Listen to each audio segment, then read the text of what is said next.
Zydus hospital Ahmedabad की तरफ से आप सभी को कृतिका का नमस्कार। माँ एक बहुत प्यारा सा शब्द है। इसके बहुत अलग ही अर्थ होते हैं। कुछ महिलाएं होती हैं जो बहुत अलग महसूस करती हैं माँ बनने के बाद, परंतु बहुत सारी महिलाएं होती हैं जो माँ नहीं बन पाती हैं। आज हम उसी विषय के बारे में बात करेंगे।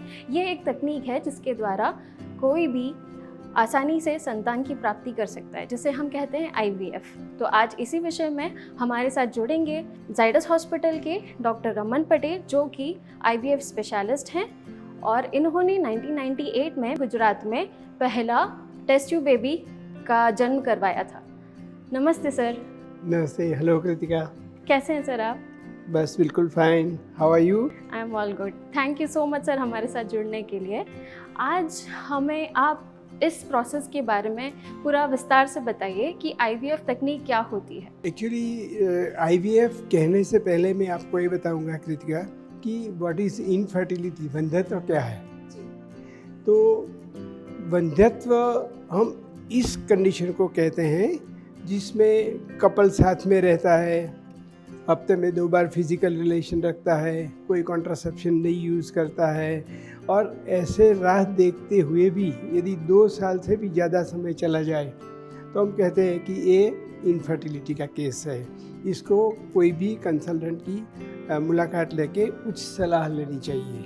अब आप वंध्यत्व की बात करोगी तो आपको आश्चर्य होगा कि करीब 12 to 15% केसेस वंध्यत्व फेस कर रहे हैं एट एनी गिवन टाइम।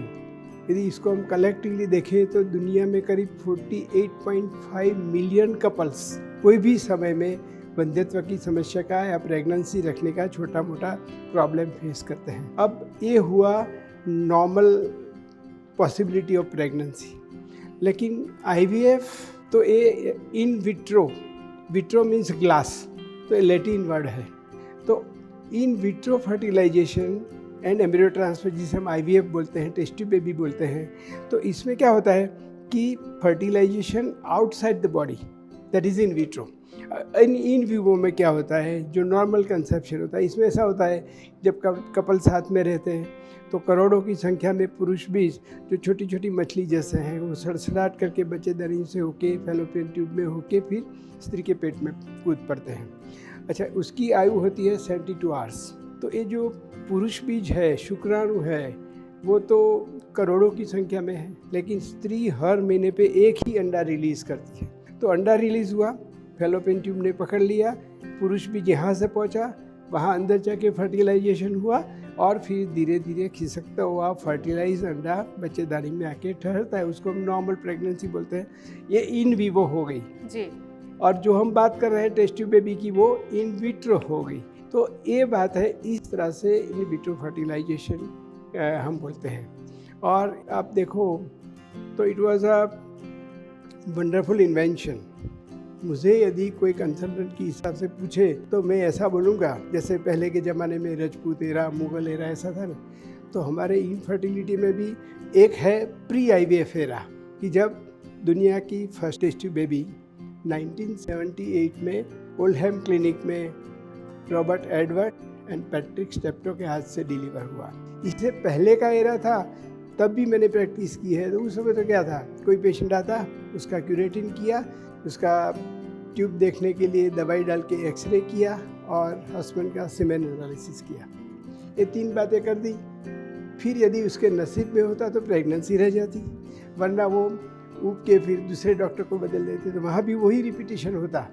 और अल्टीमेटली ये पेशेंट को कभी कभी ऐसे 2-3-4 ट्रायल वाले पेशेंट हमारे पास आते हैं, हम बोलते हैं कि देखो इसमें तो या तो आप बच्चे के बगैर जी लो या तो फिर किसी का बच्चा अडॉप्ट कर लो। तो ये सिचुएशन था।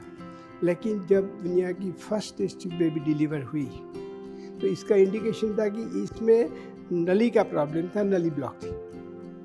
तो ये टेस्ट ट्यूब बेबी डिलीवर हुई, इसके बाद में इसका इतना टेक्निक का विकास हुआ है कि मानो कि पेशेंटों के लिए 10 दिशाएं खुल गई और बहुत सारे लोग इसका बेनिफिट मिला। आज तक दुनिया में करीब 8.5 मिलियन बेबीज़ ये IVF की टेक्निक से डिलीवर हुए हैं। वर्ल्ड ओवर में करीब 2.5 करोड़ जितने आईवीएफ सेंटर है और हर साल आईवीएफ की टेक्निक से पैदा हुए बच्चों की संख्या 5 to 6 लाख हर साल ऐड होती है। वाह सर, ये तो बहुत अच्छी जानकारी आपने दी। सर अब आप हमें ये बताइए कि ये आईवीएफ की तकनीक या प्रक्रिया क्यों की जाती है और क्या कारण है जिनकी वजह से आईवीएफ किया जाता है? जब फर्स्ट आईवीएफ जो हुआ 1978 में, उस समय तो फैलोपियन ट्यूब ब्लॉक हो इसकी वजह से करते थे, क्योंकि अदरवाइज एग्स बनते हैं, स्पर्म है, यूट्रस है, तो वो तो होगा ही, लेकिन क्योंकि फैलोपियन ट्यूब ब्लॉक तो वो फर्स्ट इंडिकेशन था। लेकिन जैसे जैसे टेक्नोलॉजी का विकास हुआ वैसे वैसे न्यू इंडिकेशंस ऐड होते रहे। अब तो क्या है कि मेल फैक्टर, पहले क्या था कि पुरुष बीज कम हो तो हम कुछ नहीं कर सकते थे, बिल्कुल। अब तो ऐसा है कि जिन लोगों को 0 शुक्राणु है, जिनका 0 पुरुष बीज है, उन लोगों को भी सर्जिकल टेक्निक्स है, पेसा, टेसा, मेसा, टेसे, माइक्रो टेसे, ये सब टेक्निक से हम पुरुष बीज उठा लेते हैं और जो कम पुरुष बीज है उसका उपयोग करके फर्टिलाइजेशन करते हैं। तो मेल फैक्टर वो एक एडिशनल इंडिकेशन है। फिर जिन लोगों को सीवियर एंडोमेट्रियोसिस है उन लोगों के लिए भी तो आईवीएफ टेक्नोलॉजी अच्छी है। फिर जिन लोगों को सीवियर पॉलीसिस्टिक ओवेरियन डिजीज़ है, जिनको स्टिमुलेट करते हैं तो रिस्पांस नहीं आता है और आता है तो बहुत हाइपर रिस्पांस आता है, तो उनके लिए भी तो आईवीएफ टेक्नोलॉजी बहुत फ़ायदा कारक है। इसके सिवा इडियोपैथी कि जिसमें कुछ रीज़न ही नहीं है, पेशेंट का बार बार इन्वेस्टिगेशन हुआ हो, इसमें भी कोई कंक्लूजन नहीं मिलता हो, जिसको हम बोलते हैं कि अगम्य कारण को वजह से इनफर्टिलिटी है, तो इन लोगों में भी आईवीएफ इज़ वेरी यूज़फुल। इसके बाद में डोनर्स प्रोग्राम आया कि भी डोनर्स एग है तो एग के लिए तो आईवीएफ करना ही पड़ेगा। अच्छा, डोनर्स एम्ब्रियो है तो इसमें भी तो आईवीएफ करना पड़ेगा। सरोगेसी करवाना है तो इसमें भी आईवीएफ करवाना पड़ेगा। तो ये सब आईवीएफ के इंडिकेशन है। और अभी जो फ्रीजिंग टेक्नोलॉजी डेवलप हुई, तो freezing technology has done wonder, क्योंकि जो स्त्रियां बिजनेस में है, शो बिजनेस में है, जिनको प्रेगनेंसी का इमीडिएट प्लानिंग नहीं है, तो वो लोग प्रेगनेंसी रखना नहीं चाहते जी। लेकिन उनको यदि वो एग्स उनका आईवीएफ करके रिट्रीव करके फ्रीज कर देते हैं तो बाद में भले ही उनकी उम्र कितनी भी हो लेकिन वो अपने ही अंडों से माँ बन सकती है। और तीसरा एक मेजर इंडिकेशन, मेडिकल इंडिकेशन, इसको हम बोलते हैं सोशल फ्रीजिंग। और मेडिकल इंडिकेशन ये है कि मानो कि कोई स्त्री है, इसको यंग एज है, बच्चे नहीं है और उसको अचानक कैंसर हो गया। कैंसर की ट्रीटमेंट में तो सब एग्रेशन है, सर्जरी होती है तो भी सब कुछ निकाल देते हैं, कीमोथेरापी है, रेडियोथेरापी है, तो ये सब में भी उसका यदि हम एग्स प्रिजर्व कर सके, उसकी एम्ब्रियो प्रिजर्व कर सके, अभी तो हम ओवरी के भी छोटे छोटे पीस करके प्रिजर्व कर सकते हैं और अंडाशय पूरा का पूरा भी प्रिजर्व करने के प्रयोग चल रहे हैं। तो ये सब इंडिकेशन में IVF technology is very useful. तो ऐसे में यदि किसी ने एग फ्रोज़न किया है तो उसकी एज तो वही रहेगी even if she is planning for the pregnancy at 50। वाह, ये तो बिल्कुल आशीर्वाद की तरह हो गया है। अब सर आप हमें बताइए कि आईवीएफ में कौन कौन सी आधुनिक प्रक्रियाएं और आई हैं? Very good question. Actually basically IVF जब शुरू हुआ था उसको कन्वेंशनल आईवीएफ बोलते थे कि एक अंडा लिया, इसके साथ 1 लाख पुरुष बीज इनक्यूबेटर में रख दिए और दूसरे दिन देखते थे कि इसमें से कितने का फलीनीकरण हुआ जी। लेकिन अब क्या हुआ, इसके बाद में इक्सी आया, तो that is a intracytoplasmic sperm injection. हम जानते हैं कि एक अंडे को फलित करने के लिए तो एक ही पुरुष बीज चाहिए, तो इक्सी की पद्धति से हम एक अंडे को फलित करने के लिए एक ही पुरुष बीज यूज़ करते हैं। तो इसकी वजह से मेल फैक्टर में बहुत सारे रिजल्ट आने लगे। फिर डेवलपमेंट हुआ ब्लास्टोसिस्ट का। तो ब्लास्टोसिस्ट को हम ऐसा बोलते हैं कि एम्ब्रियो को हम बाहर रख के करीब 5 दिन 6 दिन तक ले जाते हैं। अच्छा, एक अंडे से क्या होता है कि ब्लास्टोसिस्ट जब बाहर रहता है तो हमें पता चलता है कि ये कॉम्पिटेंट एम्ब्रियो है जो अच्छी तरह से जड़ें डालेगा, तो इसका सक्सेस रेट बढ़ता है। और पहले आपने सुना होगा कि भी आईवीएफ करते हैं तो 2 हो जाते हैं, 3 हो जाते हैं, तो अभी हम उसकी वजह से इलेक्टिव सिंगल एम्ब्रियो ट्रांसफ़र ई-सेट बोलते हैं, बहुत रिपीटेड फेलियर वालों को डी-सेट यानी कि डबल एम्ब्रियो ट्रांसफ़र बोलते हैं, सिलेक्टिव, तो ये कर सकते हैं। तीसरा आया लेज़र। तो एनडीआर लेज़र की वजह से अभी बहुत सारी बायोप्सीज और ये सब बहुत इजी हो गया। फिर मीडिया का इतना डेवलपमेंट हुआ, फिर एक डायग्नोस्टिक टेक्निक आई, उसको बोलते हैं प्री इम्प्लांटेशन जेनेटिक डायग्नोसिस। तो इसमें डायग्नोसिस भी होता है और स्क्रीनिंग भी होता है। अपर एज ग्रुप वाले पेशेंट को मानो हम करते हैं तो हमें डर है कि क्योंकि क्रोमोसोमली एबनॉर्मल एक की वजह से यदि प्रेगनेंसी रही तो वो प्रेगनेंसी बराबर नहीं होगी। तो इसको ट्रांसफ़र करने से पहले हम डायग्नोस करते हैं, उसको स्क्रीन कर देते कि अच्छा एम्ब्रियो है तो रखो, यदि बराबर नहीं है तो उसको नहीं रखो। तो डिसीज़ का भी डायग्नोसिस होता है, स्क्रीनिंग भी होता है। तो एक ये है, और फ्रोज़न टेक्नोलॉजी जो अभी तो हम एम्ब्रियो तो फ्रोज़न करते हैं, स्पर्म फ्रीज करते हैं, लेकिन इसके सिवा एग भी फ्रीजिंग करते हैं और ओवेरियन टिश्यू एंड पूरी ओवरी भी फ्रीज कर देते हैं। तो ये सब डिफरेंट डेवलपमेंट है। इसके सिवा भी बहुत छोटे छोटे डेवलपमेंट है। मीडिया में डेवलपमेंट हुआ, एयर क्वालिटी में डेवलपमेंट हुआ, फिर इंक्यूबेटर में डेवलपमेंट हुआ। अभी तो क्या है कि स्पर्म को मैग्नीफाई करके, जो स्पर्म छोटा दिखता है उसको भी मैग्नीफाई करके उसका सिलेक्शन करते हैं। तो जैसे मैंने बताया कि आईवीएफ में बहुत सारी टेक्नोलॉजिकल डेवलपमेंट सब फील्ड में हुआ है। चलिए, इससे तो सभी को बहुत ज़्यादा फ़ायदा होगा मेरे हिसाब से। सर, आप अब ये बताइए कि आईवीएफ का प्रोसेस कैसे होता है और उसमें पेशेंट एज वेल एज जो डॉक्टर्स की टीम है हमारी, वो क्या क्या तैयारियां करती है? एक्चुअली मैं पेशेंट पॉइंट ऑफ से बोलूँ तो जैसे ही पेशेंट का सिलेक्शन हो जाता है तो उसको तो जो हम दवाई शुरू करते हैं वो लेनी है। इसमें हम क्या है कि it is a ovulation induction, तो डिफरेंट इंजेक्शंस देते हैं कि जिससे उनके फॉलिकल का ग्रोथ हो। अच्छा, इसके साथ में उसको मॉनिटर करते हैं। तो कभी दूसरे दिन से शुरू करते हैं, 5वें 6ठे दिन बुलाते हैं, फिर 9वें दिन बुलाते हैं और फिर रिट्रीवल के लिए बुलाते हैं। तो पेशेंट को तो ज़्यादा तैयारियां नहीं करनी पड़ती है, उसको तो मॉनिटर करना है और आगे बढ़ना है। लेकिन ज़्यादा तैयारी हमारी आईवीएफ टीम को करनी पड़ती है, क्योंकि अगले दिन को सब इंक्यूबेटर तैयार होने चाहिए, सबका कॉन्फ़िगरेशन हो जाना चाहिए, फिर मीडिया प्रिपरेशन, डिसीज़ प्रिपरेशन, ये सब होता है। फिर जिस दिन एग रिट्रीवल का प्रोग्राम होता है तो लाइट एनेस्थीसिया में उसके अंडे को उठा लेते हैं, जो क्लिनिशियन करता है। फिर एम्ब्रियोलॉजिस्ट इसमें एंटर होते हैं, तो एम्ब्रियोलॉजिस्ट एग्स आइडेंटिफाई करते हैं, इक्सी करते हैं। फिर बाद में, इसके बाद में दूसरे दिन से एम्ब्रियो का डेवलपमेंट का मॉनिटरिंग होता है और इसके बाद में फ्रीजिंग का प्रोग्राम। सो जैसे मैंने बताया कि ये क्रायो प्रिजर्वेशन जो बोलते हैं, फ्रीजिंग बोलते हैं, इस तरह से आगे बढ़ जाते हैं। ओके, क्रायो प्रिजर्वेशन, ठीक है। सर, अब ये बताइए कि आईवीएफ की जो तकनीक होती है तो दूसरी कौन सी तकनीक होती है और वो कैसे अलग होती है और उनके परिणाम क्या हैं? एक्चुअली जब हम आईवीएफ का सोचते हैं ना, तो मैं तो ऐसा बोलता हूँ कि इनफर्टिलिटी के सब ट्रीटमेंट में IVF is very precise, result oriented treatment है। On an average success rate, कभी कभी आपने सुना होगा कि इसको तो आईवीएफ में 17% रिजल्ट आए, किसी को 90% रिजल्ट आए, लेकिन ऐसा नहीं है, क्योंकि प्रेगनेंसी टेस्ट पॉजिटिव होना वो ज़रूरी नहीं है। एक्चुअली पेशेंट के लिए सक्सेस यानी कि तंदुरुस्त बच्चा को लेके घर जाना। तो आईवीएफ में भी सक्सेस रेट 40 to 45% तक है, दैट इज़ वन थिंग। दूसरा क्या है कि ट्रीटमेंट पूरी शॉर्ट है, 15 दिन में पूरी ट्रीटमेंट पूरी हो जाती है। तीसरा कि पेशेंट की हॉस्पिटल विजिट भी 4-6 से ज़्यादा नहीं है।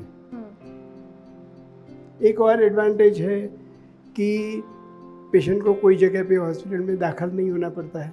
जिस दिन हम एग रिट्रीव करते हैं वो भी तो डे केयर है, उसमें भी तो लाइट एनेस्थीसिया में 17 गेज की नीडल से सिंपल एग्स रिट्रीव कर लेते हैं। इसमें कोई जगह पे कट नहीं है, स्टिच नहीं है जी। और एक बार एक्टिव साइकिल में अच्छे एम्ब्रियो बन गए तो वही एम्ब्रियो से दूसरी बार, तीसरी बार तो मल्टीपल प्रेगनेंसी रहने का चांस रहता है। तो कृतिका, कभी कभी तो मुझे ऐसा लगता है कि लॉन्ग रन में आईवीएफ ट्रीटमेंट इफ़ेक्टिव है, कॉस्ट इफ़ेक्टिव भी है और जल्दी से रिजल्ट ओरिएंटेड है। ये तो काफ़ी अच्छी बात है सर। ऐसे तो बहुत सारे लोगों को काफ़ी ज़्यादा आसानी हो जाएगी। सर, अभी हमने प्रोसेस की बात तो कर ली, अब हम थोड़ा कॉम्प्लिकेशंस की तरफ चलते हैं कि ये आईवीएफ में क्या क्या परेशानियाँ या दिक्कतें होने की संभावनाएं हैं। मैं बोलूँगा कि ऐसे तो ऑलमोस्ट कॉम्प्लिकेशन नहीं होते हैं, लेकिन एक कॉम्प्लिकेशन है वो स्टिमुलेशन की वजह से होता है कि ओवेरियन हाइपर स्टिमुलेशन सिंड्रोम, क्योंकि ओवरी कुदरत ने ऐसी बनाई है कि हर महीने पे एक ही अंडा पैदा करती है। अच्छा। और यहाँ हम क्या टारगेट करेंगे कि जितना हो सके इतना ज़्यादा नंबर के एग्स मिले, तो इसकी वजह से हम उसको गोनाडोट्रोपिन इंजेक्शन से स्टिमुलेट करते हैं। तो कभी कभी मानो कि पेशेंट का ओवरी सेंसिटिव है, अच्छे नंबर के एग्स हैं, उसका AMH वैल्यू हाई है, तो उसमें रिस्पांस ज़्यादा आएगा। तो ज़्यादा रिस्पांस की वजह से कभी कभी ये कॉम्प्लिकेशन होता है कि ओवरीज बड़ी हो जाती है, पेट में पानी भर जाता है, कभी कभी फेफड़े में पानी भर जाता है और हार्ट में पानी भर जाता है। तो it is a critical serious ovarian hyperstimulation syndrome बोलते हैं।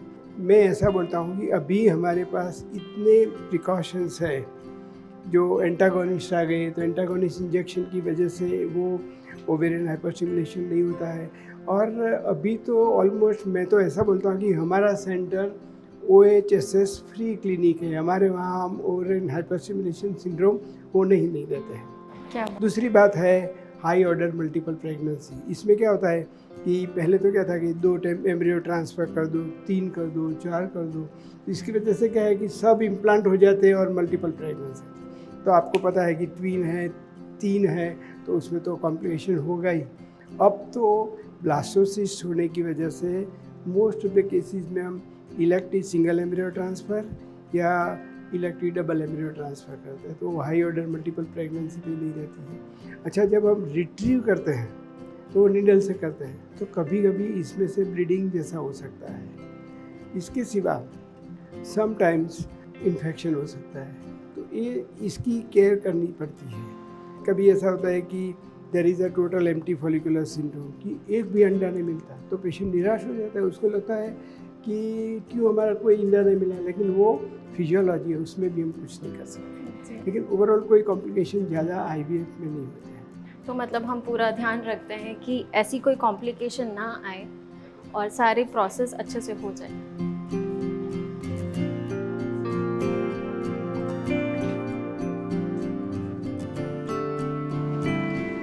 सर, एक और बात पूछनी थी, IVF तकनीक के द्वारा प्रेगनेंसी होने में कितना समय लगता है? एक बार एम्ब्रियो बना दिए और हमने फ्रीज कर दिए, तो इसके बाद में तो क्या है कि पेशेंट को एक बार सिलेक्ट कर लेते हैं कि चलो ये साइकिल में उसके वो एम्ब्रियो ट्रांसफ़र करना है।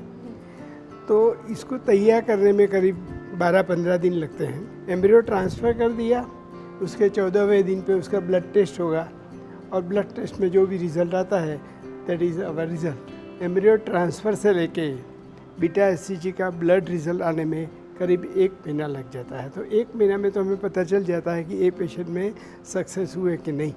तो ये तो बहुत शॉर्ट टर्म का प्रोसेस हो गई।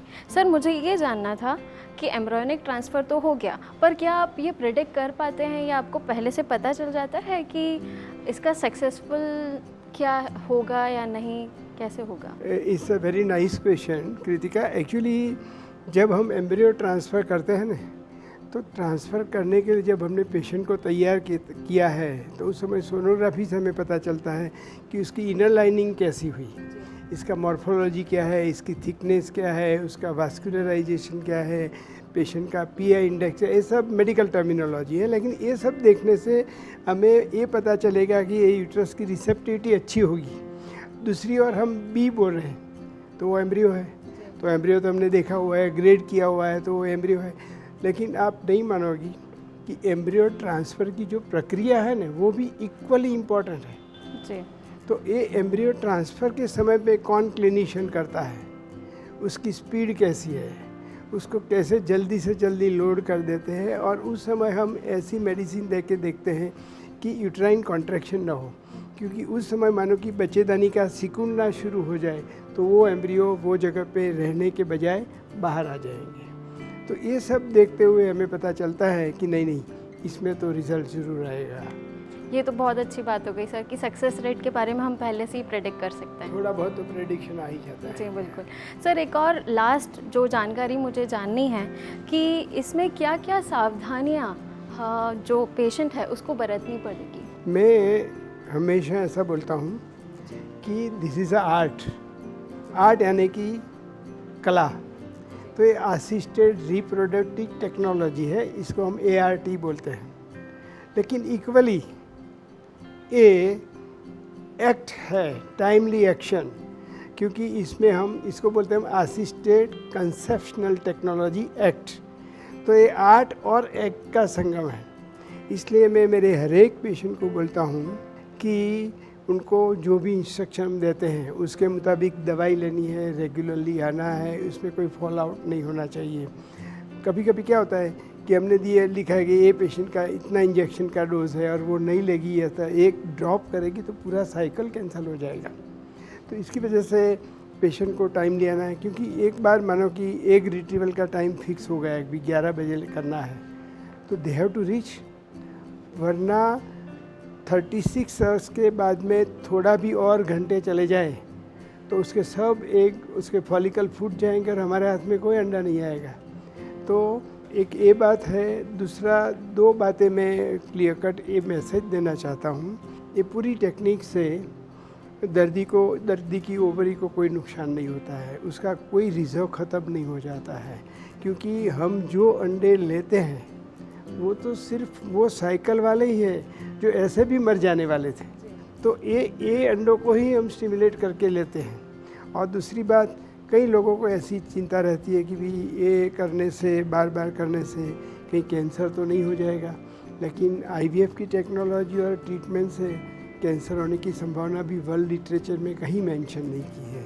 फिर भी हम पेशेंट को बोलते हैं कि थोड़ा ख्याल रखना, लेकिन ऐसा कुछ नहीं होता है।